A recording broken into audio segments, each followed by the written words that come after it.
What's up everybody, and welcome back to another video on the Texas Rangers report. And in this video we're going to be going over the top prospect at each position going into the 2022 MLB Draft. But if this is your first time watching the channel, make sure to subscribe right now because I'm your #1 source for all things Texas Rangers related on YouTube. But also if you just like baseball content as well, make sure to subscribe. But without further ado, let's get straight into the video. So starting off with the outfielders, we have Druw Jones, and this guy is projected to go 1-1. He's hit tool of 55, power is a 60, run is 70, field is 70, arm is a 65.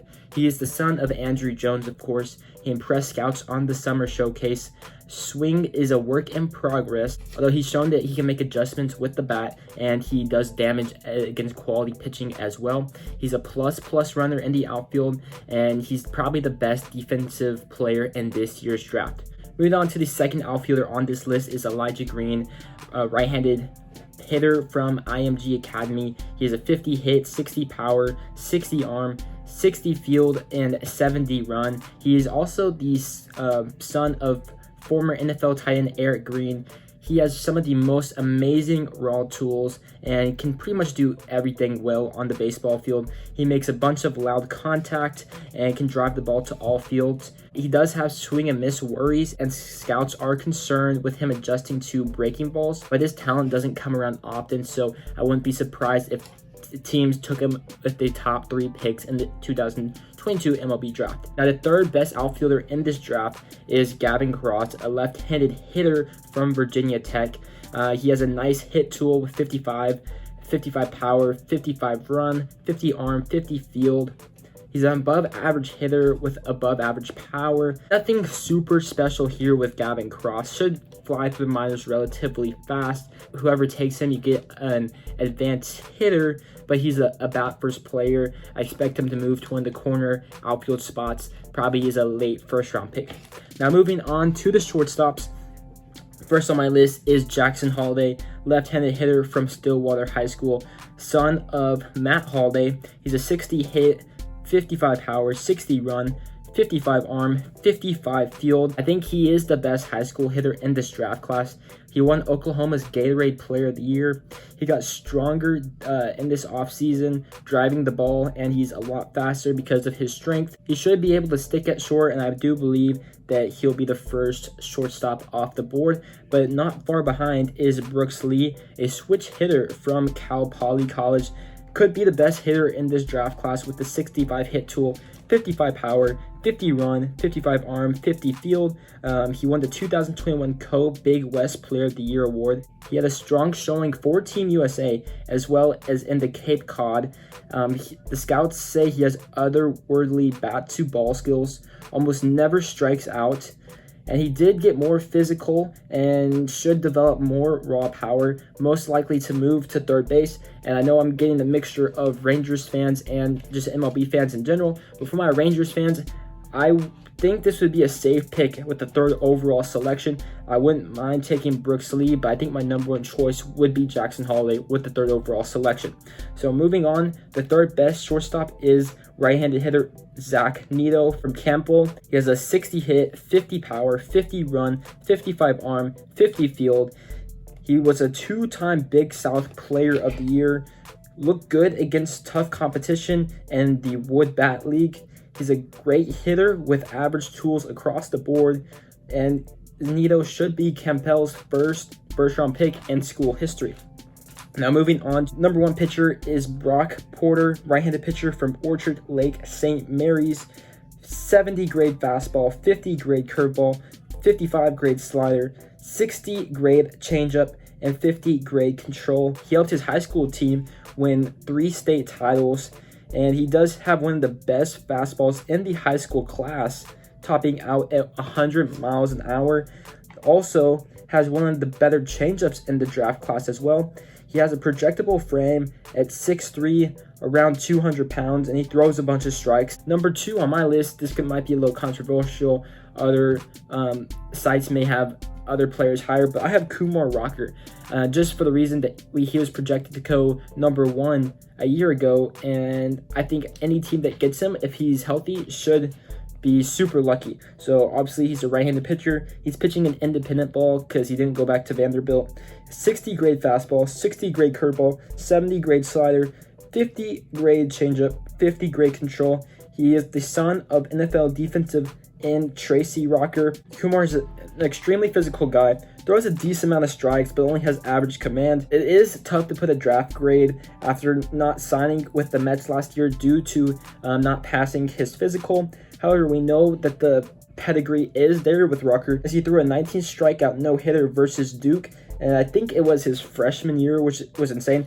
It was either freshman or sophomore, and he has been pitching for the independent league, like I said, and he's showing high-end stuff leading up to the draft. Third pitcher on my list is left-handed pitcher Brandon Barriera from American Heritage High School.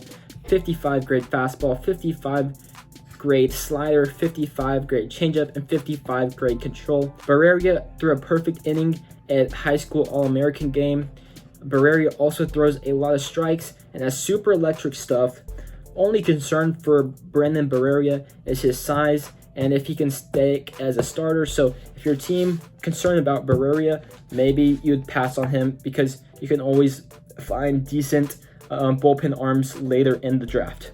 If you're liking the video so far, make sure to like and subscribe because I'm your #1 source for Texas Rangers, but also if you're here for more draft content, I'll have that on the channel as well.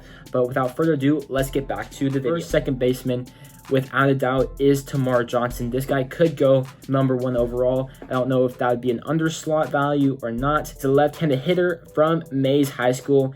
He might be the best hitter in this draft class. A 70 hit tool, 60 power, 50 run, 50 arm, and 55 field.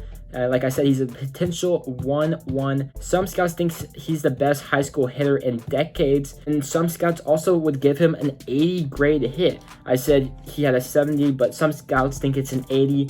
Some of the comps are to Wade Boggs' discipline and Vladimir Guerrero Sr.'s bat-to-ball skills, which is insane if that's true, and does well against any pitch driving the ball to all fields. Should be gone within the first 5 picks for sure. The second best second baseman, in my opinion, is Jace Young, a left-handed hitter from Texas Tech. 60 hit, 60 power, 40 run, 45 arm, and 45 field.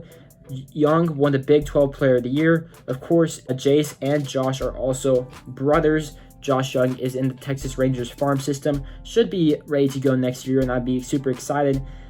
Jace has really no weakness at the plate. He can hit for average. He can hit for power.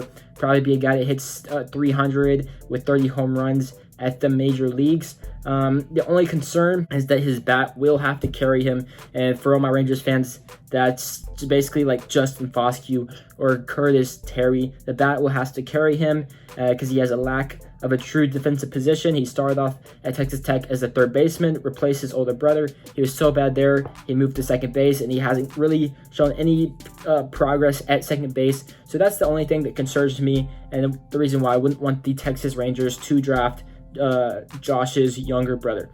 Moving on to the third second baseman on this list is Cade Doughty, right-handed hitter from LSU. 50 hit, 50 power, 50 run, 55 arm, and 50 field. This guy was an immediate starter in college at second base. He has a nice feel for the barrel with average tools across the board. He could be a super utility guy at the major league level. This guy, I don't think he'll be a first-round pick like Termarr Johnson or Jace Young. You probably see him around the 3rd round, probably 3rd, 4th round.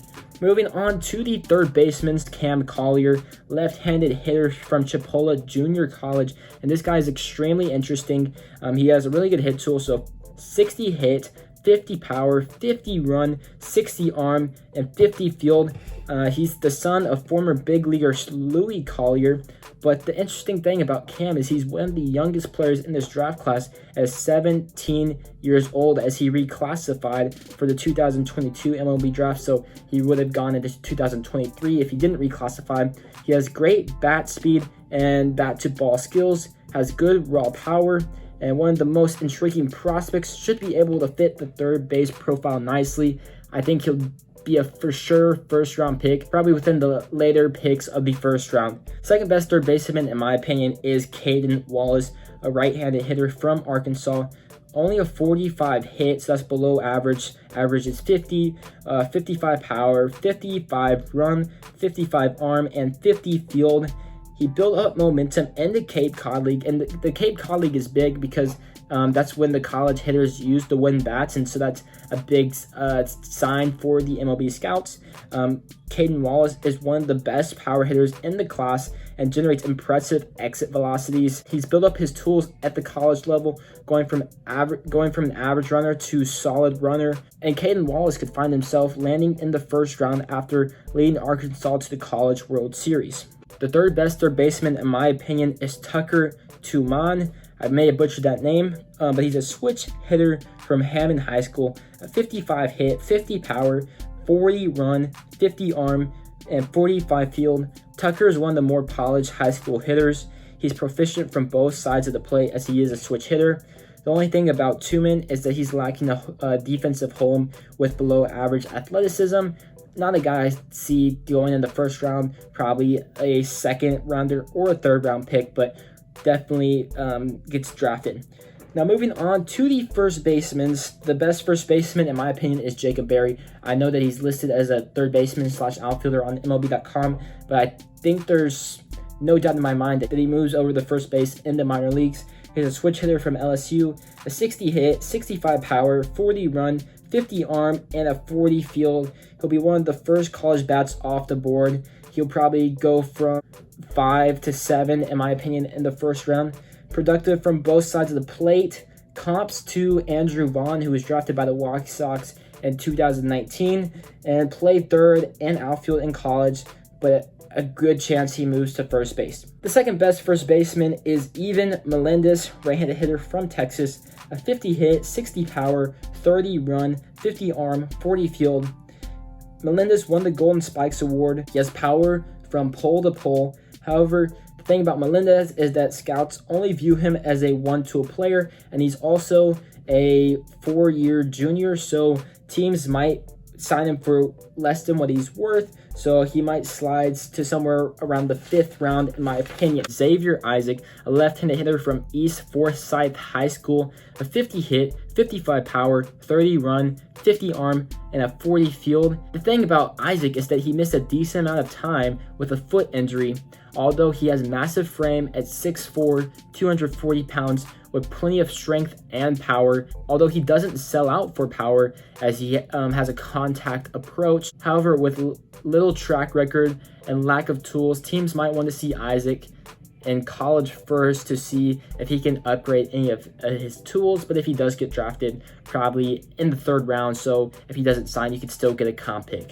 To wrap it all off, we have the catchers. The first best catcher, in my opinion, is Kevin Parada, right-handed hitter from Georgia Tech. This guy will be a top 10 pick, without a doubt, in my opinion. 60 hit, 60 power, 40 run, 45 arm, and 50 field. I don't think he's as good as Henry Davis was last year, but that's just my opinion. Other people might think that Parada is better, but he's projected to be the first catcher taken in the draft. Bat draws a lot of praise from scouts. Parada set his school record with 26 home runs, although he needs to work on his receiving and his below average arm strength, but who knows, with the automated balls and strikes, maybe the receiving isn't too bad of a worry, but still the arm strength is below average. Now, the second best catcher on this list, in my opinion, is Daniel Susac, a right-handed hitter from Arizona. He's 55 hit, 55 power, 40 run, 60 arm, and a 50 field. He's the brother of big leaguer Andrew Susac. He's a draft-eligible true sophomore, so he only played 2 years of college. He's a former high school QB who's a better athlete than you would think. He's big and physical and can drive the ball to all fields. I think he'd be a good comp if you missed out on Parada. Now, the third best catcher, in my opinion, is another college catcher, right-handed hitter from Mississippi State, Logan Tanner. 45 hit, 50 power, 30 run, 70 arm, and a 55 field. He's a former two-way prospect who threw 96 off the mound in high school. His defense stands out more than his offense. Tanner's power regressed a little this spring. However, he probably has the strongest arm in the draft.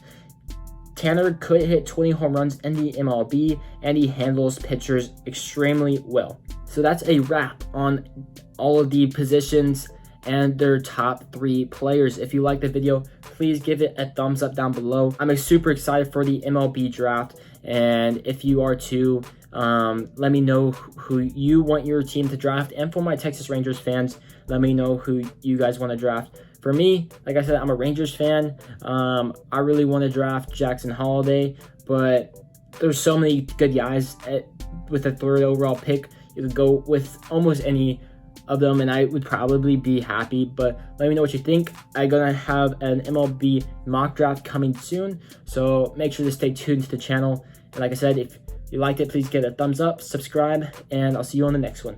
Peace.